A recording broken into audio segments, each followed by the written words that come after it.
So I would like to introduce Dave Rothery, which will talk about Mercury geology, as Harry yesterday about moon geology. And afterwards, there will be the practical activity on Mercury mapping. Dave is responsible for and coordinator of the surface and composition working group of the Bepi-Colombo mission to Mercury. So it's probably one of the best people for dealing with this subject, if not the best. Afterward, the practical activity will be held at 3 p.m. by Jack Wright and Valentina Galluzzo, that are working and coordinating the mapping activity of the Bepi-Colombo team working on geological mapping, and all, even the instructor, are part of this effort on geological mapping of Mercury. So I would like to leave the stage to Dave for his lecture. Thank you, Matteo. Good afternoon, everybody. I'm going to give you a background to Mercury as a planet, and in particular to its geology and some of the things that you might see on Mercury when you start doing your mapping in an hour's time. Now, you had a lot more background about the moon before you were let loose on the moon this morning, so I've got to put a lot more in. Well, I'm not going to try to fit a lot more in this session, but it has to cover quite a wide scope. So it's going to be quite partial. It won't cover everything, but I hope it gives you enough of a feel for Mercury and why it's an interesting planet to look at. So I'm going to give you some basic facts about Mercury. Just very briefly talk about the missions to Mercury, which won't take long. There have only been 2 and 1 more on the way. I'll talk about the surface characteristics of Mercury. These are features that you should be looking out for. And I'll finish with a quick overview of Mercury's geological history. So here we go. Mercury is the closest planet to the sun. Here's a view of the inner solar system. Where's my cursor? Here's Mercury's orbit. Here's Earth's orbit. This is Mercury as it is today. You would see Mercury just before dawn if you were very lucky. It's pretty close into the sun now. So we never see it very far from the sun in the Earth's sky, which is a particular reason why missions to Mercury have been so useful to us. I hit Mercury from my back garden a couple of years ago. It is possible to see it. I don't know how many of you have. When I go to an astronomy society, about half the people put their hands up and admit to seeing Mercury, but perhaps fewer planetary scientists have bothered to go and try and see it. So there it is. So here's Mercury at the top and the Earth at the bottom in the same relative sizes. Let's pull Mercury down and open it up to see what's inside. What we think we have on Mercury is a solid inner core and a fluid outer core. This is essentially iron and molten iron. There'll be some sulfur, there'll be some nickel as well. But my cursor's gone again. This is the outer part, which is convecting. This is the mantle, and this is the crust. So these are made of silicate, of course. And you might realize that that's a very large core and a very small amount of rock surrounding it. And that poses problems about Mercury's origin, which I'll talk about in a while. So there are the 4 layers: the solid inner core, the liquid outer core, the silicate mantle, and the silicate crust. That's a crust derived essentially by magmatic processes from the mantle. Partial melting in the mantle has supplied the crust. That's a big difference to the moon that I'll touch on in a little while as well. Just to show you how unusual Mercury is, its core occupies 58% of its volume, whereas the Earth's core is only 16% of its volume. And as a percentage of mass, these numbers would be greater, of course, because the core is denser than the silicate part of the planet. So very large amount of volume and mass of Mercury is made up of its core. So here are the 4 terrestrial planets and the moon to scale. These are the 4 essentially silicate-dominated bodies in the inner solar system. Mercury has a large core I've touched on, and because the outer part of the core is fluid and also convecting, it's generating a magnetic field, which is the main way that we deduce that the outer part of the core is fluid. And so Mercury has a magnetosphere. It's a scaled down version of the Earth's magnetosphere, and is very exciting for people who like to study magnetospheres. Things happen about 10 times faster there than they do in the Earth's magnetosphere. Reconnection events. It's a great magnetic field and magnetosphere to study, but that's not our concern here. We're concerned with the geology of the surface. So here's an oblique view across Mercury. Most images you'll see of Mercury are nadir viewing, looking straight down, but when Messenger, the NASA mission, was arriving, it had several flybys before it got into orbit, and it got some wonderful oblique views. I'm just going to pan this view up towards the limb, up towards the horizon, but notice that there's no signs of erosion. It's an airless body. It's always been an airless body. The surface processes are dominated by cratering on top of what began essentially as a volcanic crust. If we go up towards the limb here, you're going to see a peak ring basin. That's the inner ring here and the outer ring there. There are a lot of peak ring basins on Mercury. It's a form of crater you get above a certain crater size. This will be about 300 or 400 kilometers in diameter. So an impact cratering dominated surface. Okay, some basic facts about Mercury, some of which I've already mentioned. It's a very dense planet, so its core must be large. There's an active dipolar magnetic field, and that tells us that at least part of the core, we think the outer part of the core, must be molten. You've got to have a fluid to generate a magnetic field inside a planet. You can't just have solid iron. It would be too hot to be a permanent magnet. You need convection in the electrically conducting part of the core to generate a magnetic field. There's a negligible atmosphere. There are species around Mercury. Its atmosphere is several orders of magnitude denser than the moon's atmosphere, but many, many orders of magnitude less dense than the Earth's atmosphere. It's just an exosphere. And the magnetosphere protects the surface from the solar wind. Usually the solar wind is charged particles, so they can't get through the magnetic field. They get deflected in spirals along the field lines. So the magnetosphere stops the solar wind reaching the surface most of the time. During solar storms or at the magnetic poles, particles can get down and contribute to the space weathering that we see on the surface. And that's of relevance if you start looking at the spectral properties of the surface. More interesting for geologists like me, at least, there's a long history of volcanic and tectonic activity. So eruptions, not just effusive eruptions, but explosive eruptions as well, and fault movements, which are mostly thrust movements. Now, quite a perplexing fact about Mercury is its surface is very poor in iron. It's about 2% iron, which is several times less dense than the Earth's crust on average, for example. But it's rich in sulfur, about 4%, wherever you look on the surface. This is measured by the X-ray spectrometer on NASA's Messenger mission that maps elemental abundances. So there's 4% sulfur, probably in the form of sulfides. You can't tell that by X-ray spectroscopy. That's a lot of sulfur at the surface of a planet. And there are other volatile elements. There's a lot of sodium, chlorine, for example, potassium. There are more volatile elements there than we would expect at a planet that's that close to the sun.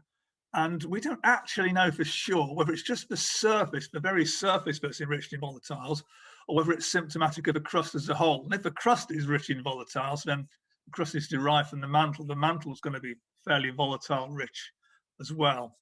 So iron poor but volatile rich is an intriguing sort of composition for the surface.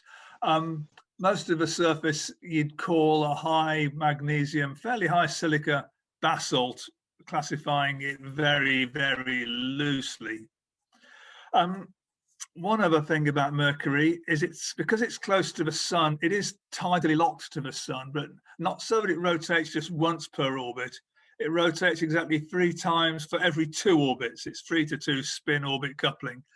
The orbit is 88 days, and the combination of the rotation on its axis and the orbital motion means sunrise to sunrise lasts 2 whole orbits. So that's 176 Earth days between one sunrise and the next. So the nights are 88 Earth days long. It gets very, very cold at night, and it can be very, very hot by day, especially at low latitude. So it's a planet of very great temperature extremes. There's my point about 1 solar day on Mercury takes 2 orbits. You can puzzle that out yourselves later. 3 rotations for 2 orbits means 1 solar day for 2 orbits. Now, just a very quick look at how Mercury may have ended up with this very large core. Well, perhaps we shouldn't think of the core as large. As the way to look at it is the mantle and crust has mostly been lost.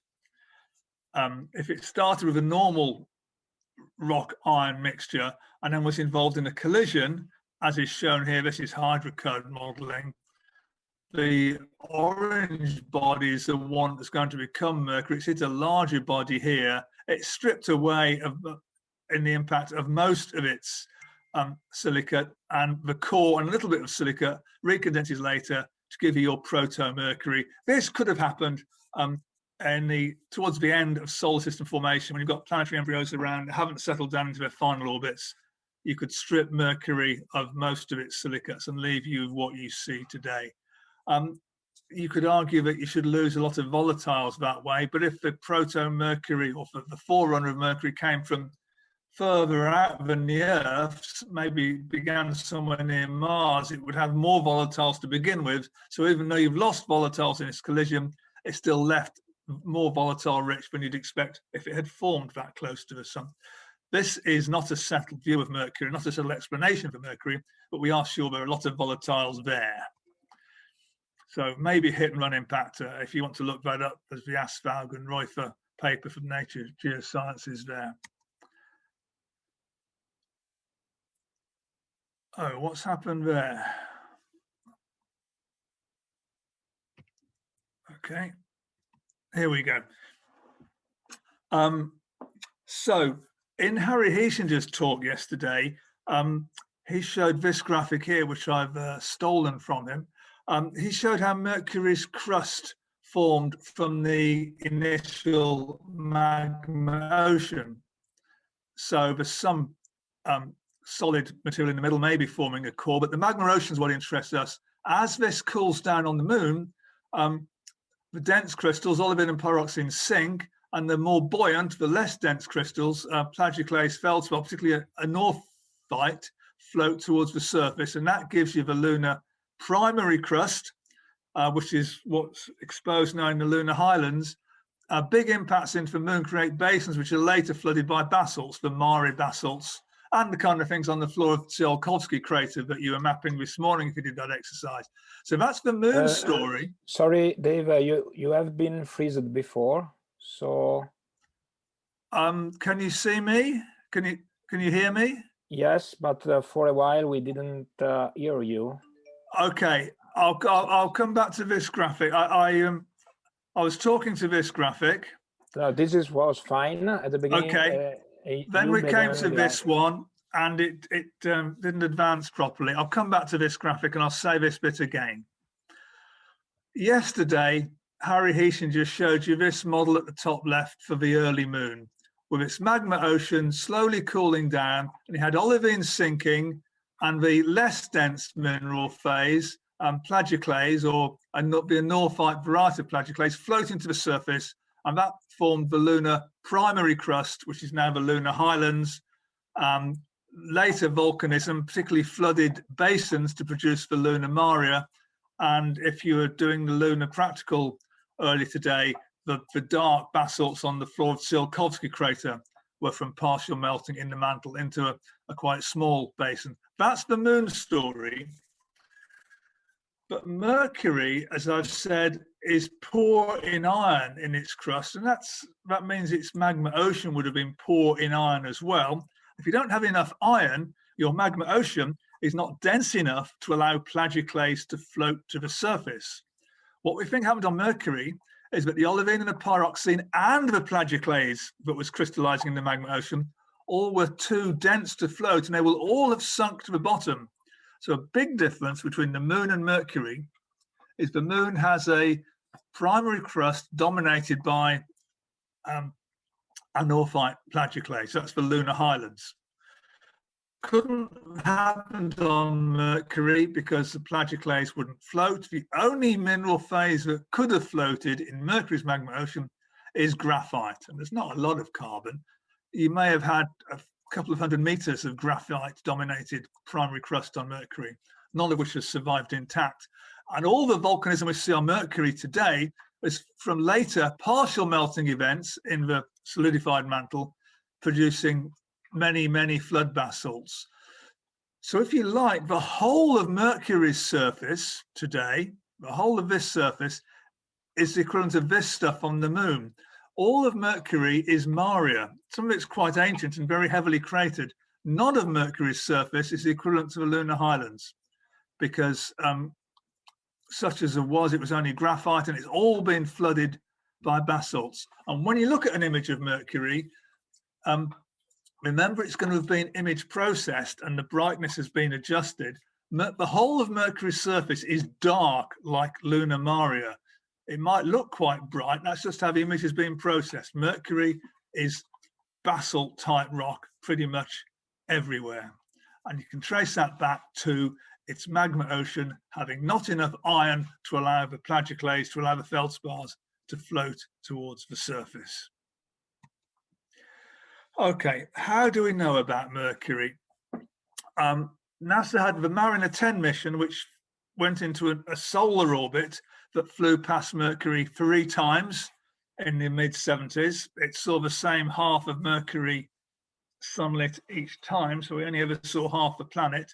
NASA's Messenger mission had some flybys on the way there and then was captured into orbit and had 4 years and 3 months or thereabouts in orbit, 2011 to 2015. And the data you'll be working on if you do the practical just now, and the images I'll be showing are from the orbital campaign. So we've got complete imaging of the globe, not in as much detail as we'd like, not with as many techniques as we'd like, and that's okay because ESA and JAXA have Bepi Colombo, which has been on its way to Mercury for 2 years and several months now. We'll get into orbit at the end of 2025, and there's 2 spacecraft. The Japanese one will be set spinning, and that will study the magnetic field in particular, and the European orbiter is the one here, which will be more concerned with looking at the surface, but will also study the magnetic field in the exosphere. So that's something to look forward to. The science data will start flowing in 2025. Okay, so here's Mercury in a monochrome image from Messenger. And bear in mind what I've just said, all of this surface is pretty dark. It's basaltic material. There's no highland crust made of plagioclase, made of anorthosite like we have on the moon. Mercury also is not a very colourful globe. There was colour imaging, pretty good colour imaging on Messenger, so let's put the colour in. And there's a standard Messenger product which is known as enhanced colour, which is here. And this is made as a standard product with in red, you've got the negative of the second principal component. In green, you've got the first principal component. And in blue, you show a ratio of the 430 nanometer image to the 1000 nanometer image. So that's basically blue divided by very near infrared. It's a standard color product. And actually, the effect of that is not much different to just exaggerating the colors that you've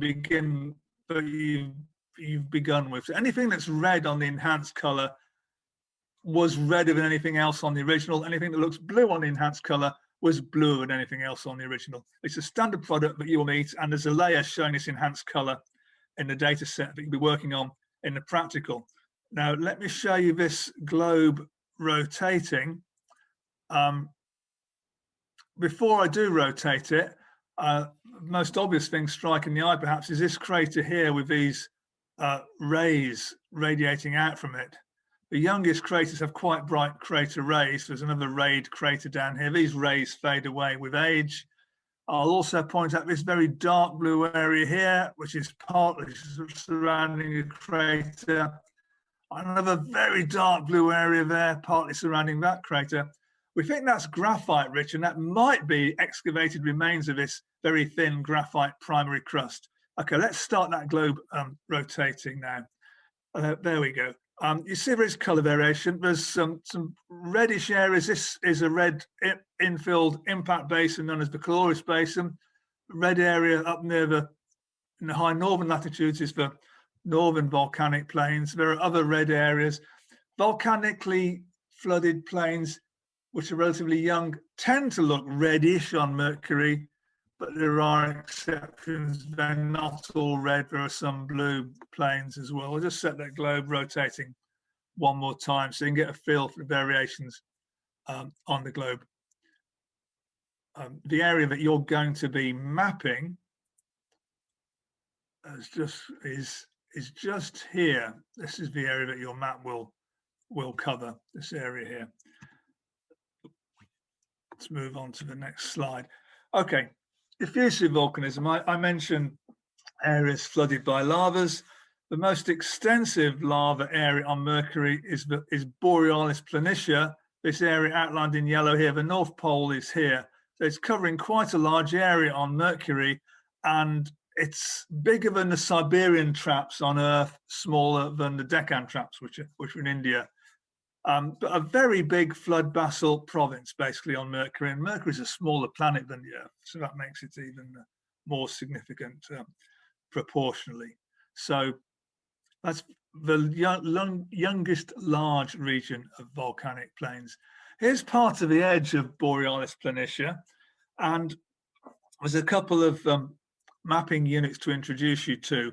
The plains are in the upper and right-hand part, and the older terrain is in the left and lower part. So if you can see my cursor, this is all into crater plains, and this up here is smooth plains, the younger volcanic plains.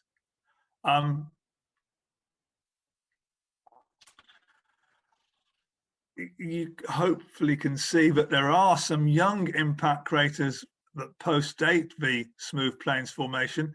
There are some young craters in the intercrater plains as well, but there's also some very old, very degraded craters in the intercrater plains. And if you're mapping this, you would draw a boundary between the two units somewhere around like this, wouldn't you? But how do we know? How are we so confident that these smooth plains are formed volcanically? Well, you can see features like wrinkle ridges, which you've met on the moon, plenty of wrinkle ridges, basin subsidence due to the weight of lava infill, giving you the local tectonics producing these wrinkle ridges, perhaps. But there are also flooded craters. Oh, okay, I've just exaggerated the color there to show you that there is a compositional distinction between the smooth plains and the intercrater plains here. Let's go on to the flooded craters. I'm going to show you a close-up of that area there in monochrome. The highest resolution imaging on Mercury is just is panchromatic, not color. And there is that feature. It's a ghost crater. You met ghost craters on the moon yesterday. Hopefully you can see there's a circular feature sort of defined by a wrinkle ridge and a radial grabens inside. Let's get my cursor. I'm tracing the outline of a crater that's completely flooded. None of this crater's rim is now exposed above the surface. And here's the radial fracture pattern grabens inside the crater. Let me show you how it's accepted that these things form. Here's a cross section through that crater originally. There was a scale bar there, wasn't there? This was a 20 or 30 kilometer diameter crater. It would have had a central peak of that size on Mercury, and in cross section it would have looked like this. The crater rims higher than the central peak. If you then flood that with lavas like that, and then let the lavas cool down, the lavas will contract thermally. More importantly, the void spaces, the gas bubbles and the blisters inside the lava will be crushed under the weight of the overlying material. The surface will subside like this. And it's that surface we see today. And so the surface is above the regional average, directly over the rim of the original crater. The central peak is sufficiently deeply buried that it doesn't really affect the surface, but the substance that's gone on here will give you these radial grabens. So it's this in cross section, which in plan view is this. So those are ghost craters. They're pretty good evidence that you've flooded a terrain and then let the surface sag to give you this pattern. So we are confident that this is produced by volcanic flooding. There are more ghost craters. Once you start to see one, you can see ghost craters everywhere, lots of wrinkle ridges. Here's the rim of the crater, but it's still standing up. But this part of the rim here has been pretty much completely flooded. So there are flooded craters, there are completely ghosted craters, another ghost crater here, all over the smooth plains. And there are hints in the intercrater plains, or some plains intermediate between intercrater and smooth plains, where you can see hints of ghost craters there too. So we think actually everywhere has been produced by this process. It's just that this is older than this. Okay, so that's the ghost craters. When we are mapping and we're trying to work out the ages of events, obviously we can use superposition. I mean, not this view here, you say this crater here is sitting over the rim of this crater. So we know this is a younger crater than this one. But what other clues can we use? Well, we look at their degradation state. The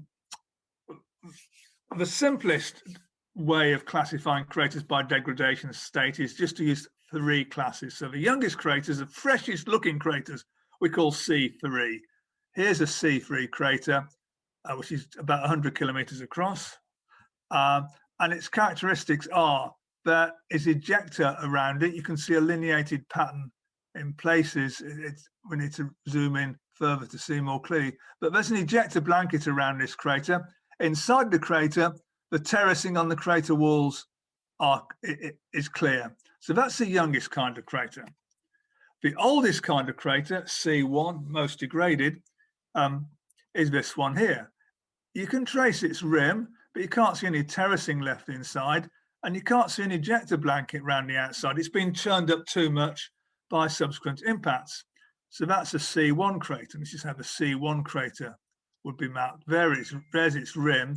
This color here is a bit of rim material that's still sort of distinguishable, but mostly it's just there as a topographic feature with no strong crater morphology. It does have a C3 crater with a nice little central peak inside it, which is shown there.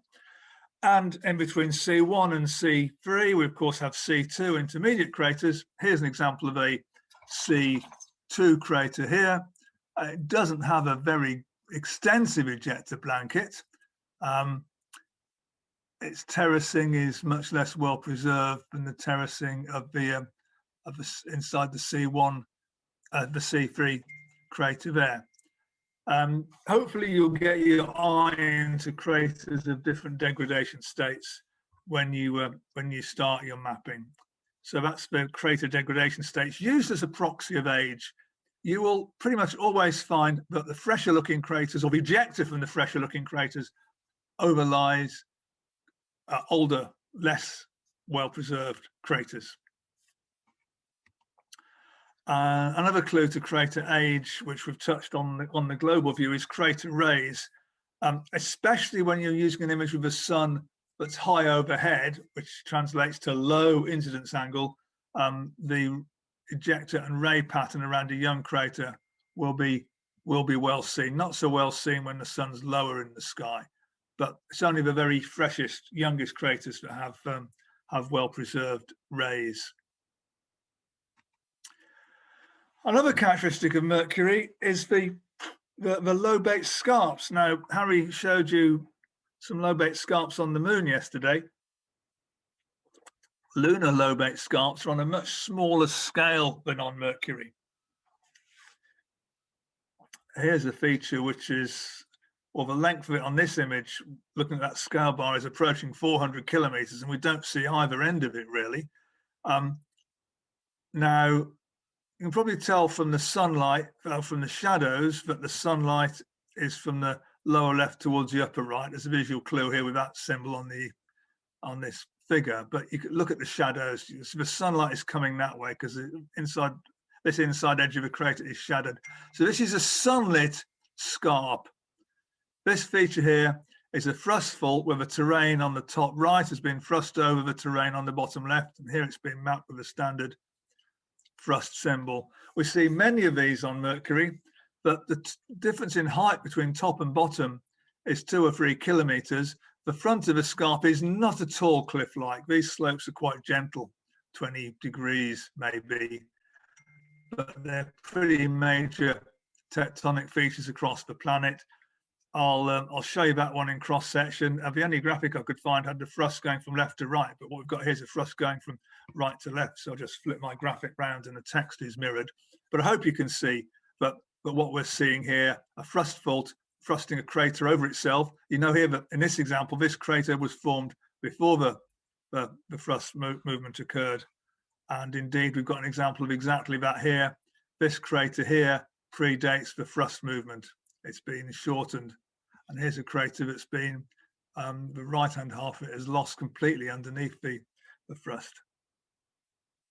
So those are the lobate scarps, symptomatic of about 7 kilometers radial contraction of Mercury in the past 3 billion years or so. It's basically thermal contraction. All planets are cooling down. We don't see the effects of thermal contraction on the Earth because the Earth's lithosphere is being recycled so effectively by plate tectonics on a rather shorter time scale, but the thermal contraction is preserved on Mercury by this system of lobate escarpments. There's smaller scale tectonics on Mercury. I've mentioned wrinkle ridges already. Here's one. You've seen better ones than that in the Borealis planitia images. We also get some radial fractures inside some basins, mostly confined to basin floors anyway, as when a basin is flooded by lavas, you get all kinds of isostatic processes going on, some sagging and some stretching, and you get quite interesting patterns of the tectonics in basins. Some of these grabens might be overlying dikes, but I think they're mostly due to subsidence processes. Now, I've mentioned Mercury's volatile richness. I'm going to wind up with and the volatiles are measured by the X-ray spectrometer, for example, showing you things like sulfur and chlorine at the surface. But there's geomorphological evidence of volatile richness as well. Now, this image here is getting on for 2,000 kilometers across. The very large orange patch is the floor of the Caloris Basin. The basin rim comes around here where I'm tracing. It's the largest well-preserved impact basin on the planet. The impact which formed this defines the base of one of Mercury's stratigraphic systems, which we'll come on to in a while. This basin has been flooded by orange, in this enhanced color view, lavas, and then subsequently impacted. There's a fairly fresh crater with bright ejecta. Here is some older craters which are bringing up some of that dark, low reflectance material, maybe bringing up some graphite-rich material. But what I want to draw your attention to is not these at all. It's the bright orange patches, which tend to concentrate around the edge of the basin. There's one there, there's one there. And there's a view there inside that box that I'm going to go into. And what we're seeing in all three of those areas, and some other smaller examples in this view, is what we think is explosive volcanic deposits produced by explosive eruption. So there's a feature that was in that box. And what we're looking at here is this diffuse sort of orange patch here. And in the middle, it has this hole in the ground, which is a crater, but it's not an impact crater. The impact craters are round. This is quite a complex shape. It's been described as kidney-shaped. Doesn't really matter, but it's a hole in the ground. In fact, several overlapping holes in the ground that have been blasted out by explosive volcanism. and the pyroclastic products from that volcanism have fallen back to the ground and produced this halo around it. We use the word facula to describe this. That's just the International Astronomical Union descriptor term for a bright spot. So this is a facula. This one's called aguofacula. The faculae have got names, the holes in the ground don't at the moment. So that's a product of explosive volcanism. So there's the approximate limits of the facula. The outer edges are diffuse, so quite hard to define. Here's how we think they form. This is a view of Jupiter's moon Io, seen from the New Horizons probe on the way to Jupiter as it flew past, on the way to Pluto as it flew past Jupiter. And it's a little animated GIF. And you can see there's just over the limb, there's a hole in the ground that's blasting stuff out by escape of volatiles to give you this explosive eruption. Material shoots up and falls back down to the ground on parabolic trajectories. Doesn't happen on the Earth because the atmosphere gets involved and convection happens. But here in a vacuum, when you erupt something explosively, you get this diffuse edged explosive deposit that's roughly circular on the ground. And the important point about this on Mercury is this can't happen unless there are enough volatiles in the magma as it reaches the surface, or maybe there's magma in the near surface environment, maybe there's volatiles in the near surface environment that get involved with the magma to cause the explosive eruptions. But the point is, you have to have escaping volatiles that can escape sufficiently violently to fragment the magma to give you the pyroclastic particles to be thrown out by the force of expanding gas. So you've got to have expanding gas for an explosive volcanic eruption. And when we see these faculae across Mercury, that tells us that there were volatile-rich eruptions going on. Here's a close-up of the hole in the ground here. This is blasted up through the volcanic plains that occupy the floor of the Caloris Basin. We think this was the older end of it, then the next eruption was here, then the eruptions here and here and here, and the youngest eruptions from these more jagged-looking pits in the middle. So this circular deposit here is an accumulation of material ejected from eruptions in several places. So here, and finishing off here. So eruptions from all those contributing to this facula we see here. And there are facula elsewhere on Mercury, all across the globe, the biggest of which are several hundred kilometers in, well, 200 or 300 kilometers in diameter. Well, that's just the history of explosions, we think, to give us that complex or compound volcanic vent. The other evidence of volatile richness on Mercury, which has yet to be measured from orbit in terms of its geochemistry, these species are rather too small to be sure of what you're seeing, is a landscape feature called hollows. Now we're seeing here a peak ring basin. Here's the outer rim of the basin here. Here's the peak ring inside it. It's largely been flooded by smooth plains, which are in too great a volume to be impact melt. They have to be volcanic, and you can see some nice concentric graben in the middle. But it's this patchiness of the terrain here on part of a peak ring which catches people's interest. Here it is in color, and I'm going to zoom in. And what we have here is a landscape feature called hollows. Now in this view, the sunlight is coming from the left. So this is a shadow, this is part of the peak ring here. But on top of the peaks and on the floor of the basin, you've got these features here which are exposing a blue color. Basically, they're steep-sided, flat-bottom depressions. They're 10 or 20 meters deep. They're a couple of kilometers across. And it's like the top 10 or 20 meters of the red material has been stripped away to expose the blue material beneath. So these are called hollows. They're not well understood. They're a young surface feature because you do not see impact craters superimposing these hollows. Hollow formation is an ongoing process on Mercury. We think it's to do with the volatile richness of the surface, and the surface material is somehow being broken down and escaping to space. Now, it's probably not sublimation, because you can't take, say, olivine and sublime it. You don't get olivine molecules floating away, but you could be breaking olivine down and letting the iron and magnesium and silicon and oxygen escape independently into the planet's exosphere. But we don't understand the process. It's more likely to be sulfides than silicates, actually. But in essence, cross-sectional view through Mercury, you're 3 times close to the sun. So the sun's beating down on the surface. Now, is it the photons? Is it just the heat? Is it charged particles from the solar wind, which can get through to the surface? Sometimes we're not sure. But the sun is attacking the surface, breaking the surface apart, growing these hollows, which reach the feasible depth of 10 or 20 meters, then just get wider. And then in some areas, hollowing stops. It's ongoing elsewhere, but elsewhere we think it has ceased. But this is it.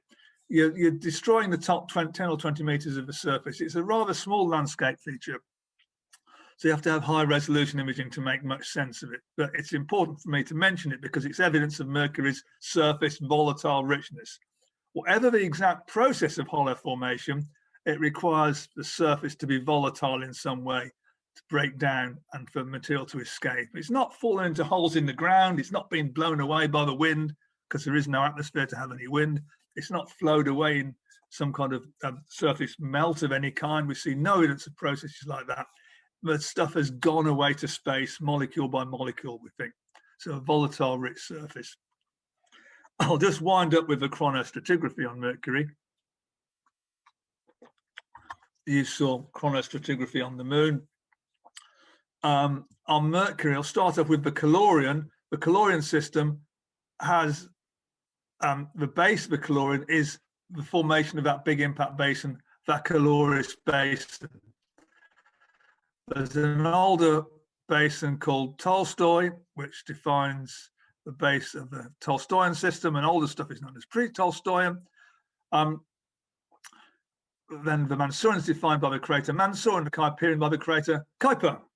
How do the units we see fit into this? Well, the intercrater planes, the oldest widespread unit, are mostly pre-Tolstoyan and Tolstoyan in age. The smooth planes are younger, and they're from some time within the Calorian. There are no widespread units which are younger than the Calorian or younger than the quite early Calorian, really. Most of the effusive volcanism ceased relatively early, but small patches may have gone on more recently. The crater classes, the C3 craters are the youngest. They're going to be Calorian and younger. The C2 craters, bottom end of the Calorian, and the C1 craters are going to be in the Tolstoyan, by and large. Let's just finish this timeline off by showing you some surface examples that you've already met to see how those fit in. I will remark, though, that the ages here, which are in billions of years, are rather speculative. The numbers here on Marchi et al.'s timescale, but we're not at all sure. So here's what intercrater planes look like. Here's what smooth planes look like. These are two at the same scale, much less densely cratered.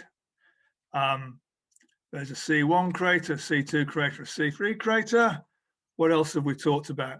The lobate scarps are mostly evidenced in the Calorian and the early part of the Mansourian. We think some are maybe active today in terms of small increments of motion, but most of this thermal contraction was going on more than 1 billion years ago, but not all of it. The explosive volcanism punctures up through the plains of Calorian age. Some of these explosive vents go through C3 craters, so have to be rather younger. The hollows are really in the late Kuiperian here. And that's it. That's my story of Mercury. So I'll leave this one on screen. I slightly misspoke. Look at these tie lines here. People like Byrne et al. Would put the base of the Mansourian up here. Sorry, the base of the Calorian. Well, no, sorry. The slopes on these lines are showing you the disagreements in how to apply the cratering timescale numerically to the absolute ages. So there's quite a lot of slop about ages on Mercury. I'll leave that one with that. I think I've said enough. I'll pass over to some questions.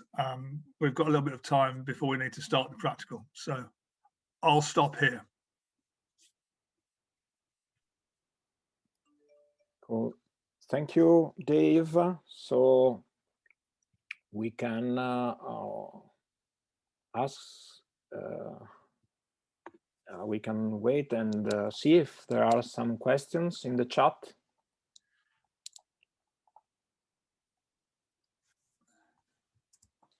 And okay, I see that question from Teresa. How do the scarps form? Is it because the planet is shrinking? Yes, Teresa, it is. It's the same explanation as the scarps on the moon that you may have seen yesterday, but Mercury is shrunk by a greater amount. It's just thermal contraction. And as I said, about 7 kilometers radial contraction.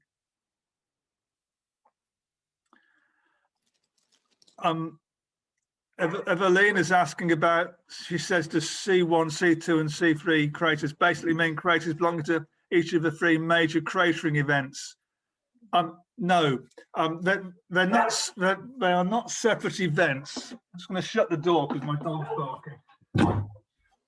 We use particular craters to define the base of each stratigraphic unit, but those aren't. They're just easily recognizable craters. The cratering has gone on throughout time, probably at a generally decreasing rate. But the start of each stratigraphic unit isn't a particular flurry of cratering. We just choose a crater at random to define the base of that unit.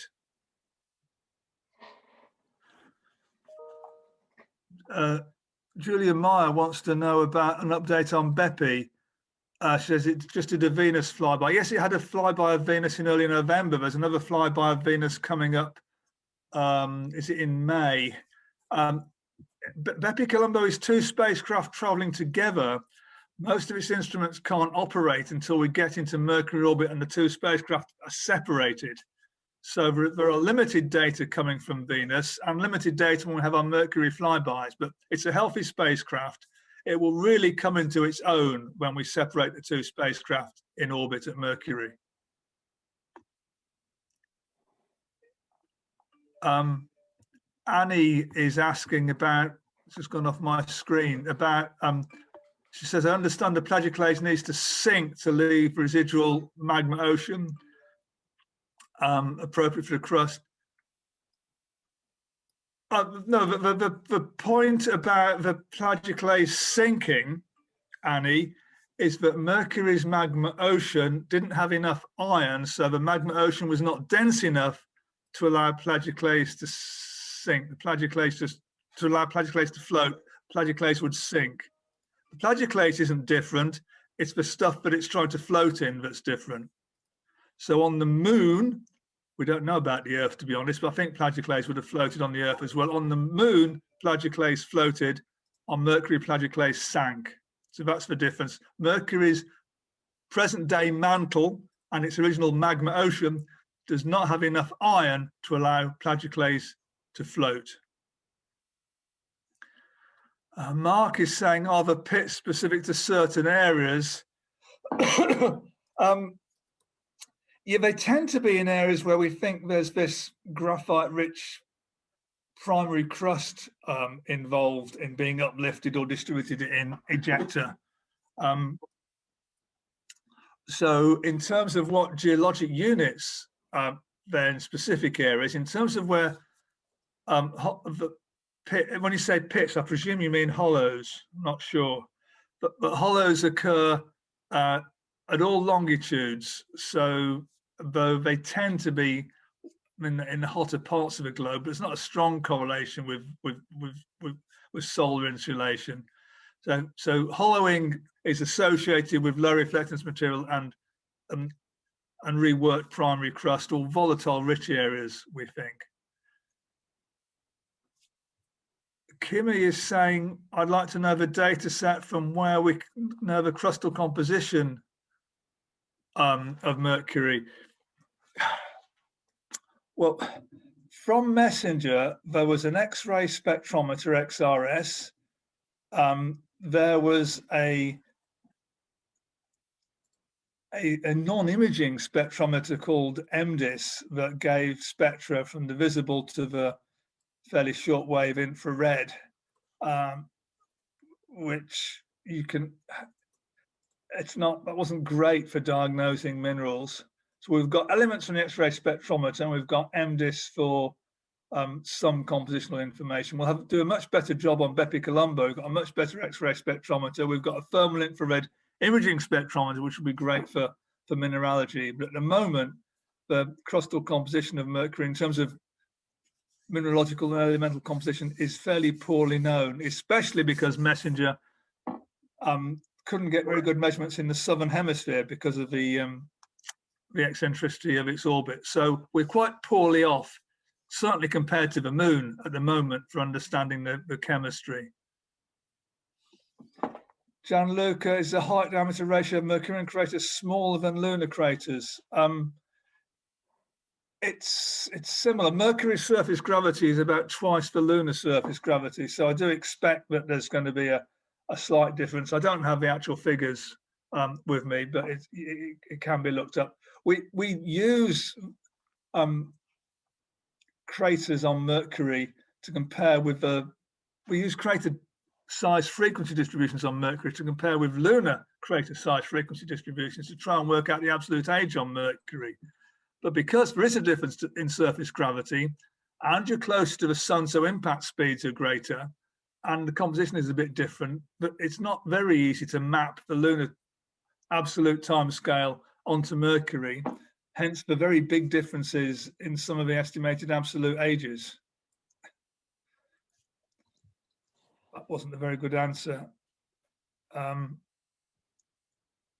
Valentina's thinking Mark's talking about volcanic vents when he says pits rather than hollowing. Okay, I'll answer the question about do the volcanic vents occur in certain areas. They tend to occur within impact craters, or to an extent a little bit close to these lobate scarp thrust faults. There has to be a pathway for the magma to approach the surface. We get the impression looking at the globe as if volcanic vents are close to faults, but if you do the statistics on it, you can't prove it statistically. So all we can say is we're surprised to have volcanism on Mercury when it's a contracting planet, and it makes sense that when you do see volcanism, it's in the fractured zones associated with craters and faults. It's work that's still ongoing to understand it. Savannah's saying, how come there's such a big disagreement in the epoch durations and ages? Well, I think I've kind of answered that one, because it depends on how you model the surface, not just its chemical composition, but its physical makeup. You have the depth of regolith, for example, and it's the impact speeds close to Mercury, and it's the impact of population. And you can look at the present day near Earth impact to flux and try and transfer that to Mercury. There's so many assumptions you have to make, but I'm not really surprised for big discrepancies. It'll be a long time until we've got a calibrated date by radiometric sampling from Mercury that's going to help us overcome this. We can do relative aging on Mercury quite well, but absolute dating is fraught with difficulties. Okay, Simone Bedon is asking, how do you explain so much explosive volcanic activity with such global contraction? Well, kind of answered that by saying we think that the fractures below craters and the faults to do the the lobate scarps offer relatively easy pathways for magma and volatile ascent. Some people say Mercury's volcanism should have switched off because it's contracting. I don't think that's the case, because when you've got an interconnected network of faults, even though most of them are compressive, there are going to be some local areas where there's a little bit of extensional faulting going on. So there's always pathways that magma can find to get towards the surface, helped by its buoyancy. So I don't think we'd expect volcanism of either kind, effusive or explosive, to shut off completely. But it has waned over time.